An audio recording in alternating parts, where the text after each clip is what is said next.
નમસ્કાર, હું તમારો નીલકંઠ ભગત. આજે મિત્રો હું વાત લઈને આવી ગઈ છું કે આપણા જીવનમાં મુશ્કેલી આવે તો આપણે એનો સામનો કરવો જોઈએ, ના કે આપણે ડરવું જોઈએ.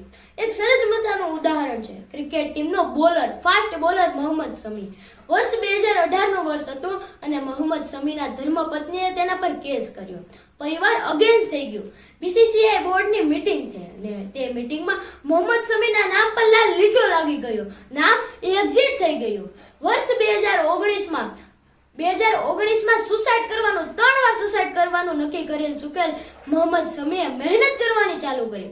વર્ષ 2020, 21 અને 22 ઈશ્વરે કેવી પરીક્ષા લીધી હશે. વર્ષ 2023માં વર્લ્ડ કપ આવ્યો.